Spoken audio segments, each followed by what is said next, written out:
और एक्सपर्ट भी आज अच्छे मूड में दिख रहे हैं। नई सीरीज की शुरुआत में बिगुल के साथ करते हैं स्वागत। और इस सीरीज की शुरुआत में आपको मिलेगी पिक ऑफ द सीरीज। तो बैलेंस बनाकर कुणाल जी आगे बढ़ चुके हैं। सिद्धार्थ जी भी स्वागत, उनका भी सुप्रभात। बताएं sir, pick of the series. Good morning Anil ji, good morning Deepanshu, good morning सारे पैनलिस्ट को और सारे ही प्यारे दर्शकों को। अनिल जी, जो पिक ऑफ द सीरीज में स्टॉक आया, एक मिनट सिद्धार्थ जी और बाकी सारे सबको गुड मॉर्निंग। और गुड मॉर्निंग सारे प्यारे दर्शकों। तो क्या मतलब बाकी पैनलिस्ट और एंकर प्यारे नहीं है आपको? सिर्फ दर्शक प्यारे?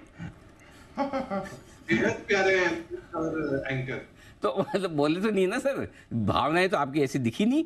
हाँ, हमारे को स्ट्रॉन्ग ऑब्जेक्शन है कि देखो सुमित जी का तो एकदम मुंह भी ऐसा फूल गया है, बोले कि हमको तो प्यारा बोले नहीं। सबसे ज्यादा प्यारे सुमित जी, उनके लिए भी आपने कुछ नहीं बोला। अनिल जी, शब्दों पे ना जाए, भावनाओं को समझो। ओके, चलिए, भावनाएं आपकी अब तक हम पे पहुंच चुकी है। और भावना, सिद्धार्थ जी कह रहे हैं कि हाँ मेरी गलती तो हो गई, सबको प्यारा नहीं बोला, आगे से बोलूंगा। जी सिद्धार्थ जी, आपकी भावनाएं हम तक पहुंच चुकी है। बताएं सर, अब पिक ऑफ द सीरीज। बिल्कुल प्यारे अनिल जी, प्यारे दीपांशु और प्यारे पैनलिस्ट को गुड मॉर्निंग। बताएं sir. Pick of the series के हिसाब से जो स्टॉक लाया हूं वो है एक्सिस बैंक। एक्सिस बैंक जिसके तिमाही नतीजे आ चुके हैं, काफी अच्छे आए हैं। एनआईए ग्रोथ 19% से बढ़ते हुए दिखे। थर्ड लार्जेस्ट बैंक है। मुनाफा 10% से वाईओवाई ग्रोथ हमने देखा। टारगेट जो आपको रखना है 1025 का, शॉर्ट टर्म टारगेट रखना है 1025 का। पोजिशनल टारगेट आप रख सकते हैं 1185 का, 1185 का। डोमेस्टिक एडवांसेस करीबन 26% से ग्रो होते हुए दिखे हैं। ग्रॉस नॉन परफॉर्मिंग एसेट्स जिसे हम जीएनपीए कहते हैं, वो गिर के आए हैं 1.73%। ओवरऑल पर्सपेक्टिव से रिटेल की जो लोन बुक है वो बहुत स्ट्रांग हो रही है। कंपनी फोकस रिटेल पे करना चाहती है और रूरल इंडिया में फोकस करना चाहती है। 1.2 मिलियन क्रेडिट कार्ड्स, मतलब 1 करोड़ 20 लाख क्रेडिट कार्ड्स की बिक्री की है इस क्वार्टर में। और 17% का लोन ग्रोथ की उम्मीद है आने वाले दो सालों में। तो एक्सिस बैंक, मुझे लगता है कि नतीजे अच्छे आए हैं। सिटी के एक्विजिशन के बाद काफी मजबूती मिली है इनको अपने बैलेंस शीट को। तो 1025 का शॉर्ट टर्म टारगेट, और अगर पोजिशनल टारगेट दिखे तो 1185 का। तो ये है राय आपके लिए एक्सिस बैंक पर खरीदारी करने की। आज हमारा स्टॉक ऑफ द डे भी रहा है, तो बढ़िया मजबूत मुंह यहाँ पे आने की संभावना। एक डिक्सन पर, हाँ, हमेशा सिद्धार्थ जी का भी फेवरेट रहा है काउंटर।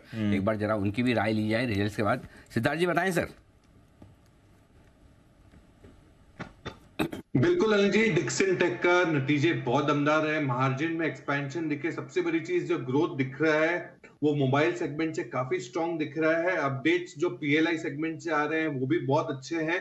रोबस्ट डिमांड है। फ्रंट लोडेड केपेक्स है 330 करोड़ का, तो केपेक्स ऑलरेडी कर चुकी है कंपनी। करीबन 500 करोड़ का केपेक्स और करने की योजना है ये साल में। मैं मानता हूं कि रेवेन्यू ग्रोथ बहुत दमदार आ सकता है फ्रॉम द मोबाइल सेगमेंट।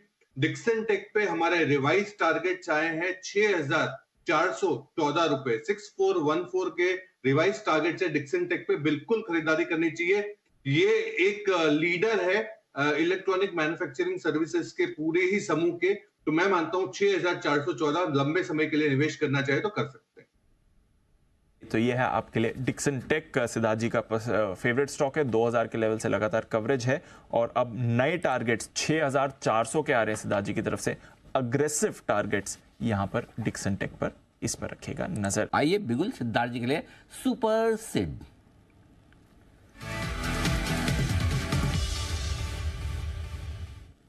बताएं सिद्धार्थ जी।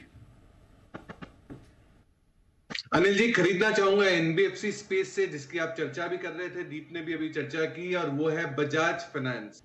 बजाज फाइनेंस दमदार गिरावट के बाद अब दमदार चलने के लिए तैयार है। 7,800 का शॉर्ट टर्म टारगेट रखे और 9,650 का लॉन्ग टर्म टारगेट है। 9,650, जी हाँ बिल्कुल सही सुन रहे हैं, 9,650 लॉन्ग टर्म टारगेट है। दूसरे तिमाही के एयूएम की जो ग्रोथ आई है वो 33% आई है, जबकि मैनेजमेंट ने ये साल के बिगिनिंग में ही 29 से 31% का गाइडेंस दिया हुआ है एयूएम ग्रोथ का, जबकि आया है 33%। फेस्टिव सीजन काफी बूस्ट कर सकता है कंज्यूमर फाइनेंस बिजनेस को। डिजिटल फुटप्रिंट इनका स्ट्रांग है, तो डिजिटली भी सेल्स काफी अच्छी हो रही है। और अब नए जो बिजनेसेस में आ रहे हैं, जैसे ऑटो लोन में दूसरे तिमाही में आ गए, तीसरे तिमाही में आएंगे कॉर्पोरेट लोन्स में, चौथे तिमाही में आएंगे माइक्रो फाइनेंस में। तो ये इनका जो आने वाले बिजनेसेस का जो इनका क्रम है बहुत स्ट्रांग दिख रहा है। लोन ग्रोथ बहुत स्ट्रांग रह सकता है, 28% का सीएजीआर से ग्रो हो सकता है। बजाज फाइनेंस 7,800 का शॉर्ट टर्म टारगेट, 9,650 का एक साल का लॉन्ग टर्म टारगेट। तो ये है आपके लिए बजाज फाइनेंस। और इस बीच आइए, सिद्धार्थ जी भी फुल फॉर्म में है, एक और बिगुल उनके लिए सुपर सेट।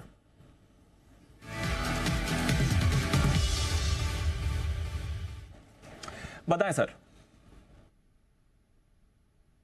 आइए दीप, आपके वेकेशन के लिए होटल की प्लानिंग कर दिया देता हूँ। लेमन ट्री है। एक मिनट। हेलो, कौन सा वेकेशन, किसका वेकेशन? नहीं, जब भी दीप कहना चाहे। एक तो नहीं चाहे मतलब क्या, आदमी को आप उकसा रहे हो छुट्टी लेने के लिए। एक तो पहले ही यहाँ पे एंकर से हमारे को जरूरत रहती है सुबह सुबह। दूसरा, थोड़ी कुर्सी खाली तो लोगों की नजर ऐसी है आके बैठ जाए, वापस दीप आए पता चला कोई और बैठा हुआ है। आप मतलब दीप के दोस्तों में गिना जाए आपको, या फिर समझ तो गए होंगे आप, सिद्धार्थ जी भी जाए आपको भी ले जाए। जी सिद्धार्थ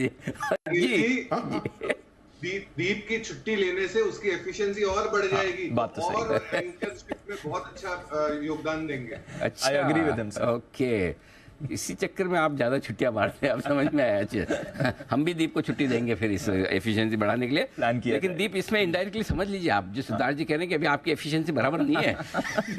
नहीं, छुट्टी चाहिए सर, थोड़ी बेटर हो जाएगी। ओके, सिद्धार्थ जी बताएं सर। जी बिल्कुल अनिल जी, खरीदारी की राय है लेमन ट्री होटल्स पे। शॉर्ट टर्म टारगेट रखना है 118 का, 118 का। लॉन्ग टर्म टारगेट रखना है 150 का, ये 150 रुपए का। Largest hotel in India, Aurika Mumbai, 669 rooms की hotel in terms of room size में ओपनिंग हुई है मुंबई में। ये बहुत बड़ी होटल है। मुंबई में स्ट्रॉन्ग ऑक्यूपेंसी रेट भी देखे जाते हैं, करीबन 74% के। ये लीडर है मिड कैटेगरी होटल स्पेस में, और ओवरऑल पर्सपेक्टिव से मुनाफे भी काफी दमदार दिख रहे हैं, ऑक्यूपेंसी जोरदार दिख रही है, और मैनेजमेंट एक्सपेक्ट कर रही है एवरेज रूम रेट ग्रो हो सकते हैं 15% सीएजीआर से आने वाले 3 सालों के लिए। फेस्टिव सीजन, वेडिंग सीजन, ये सारे सीजन पूरे फुल ब्लॉक्ड है, तो अच्छा खासा ऑक्यूपेंसी रह सकती है। लेमन ट्री पे खरीदारी की राय, short term target 118, long term target 150 रुपए का। ओके, तो ये है आपके लिए राय लेमन ट्री पर खरीदारी की। आइए एक जी कुणाल जी। अनिल जी देखिए, ऑब्जेक्शन तो इस बात का बंसली को होना चाहिए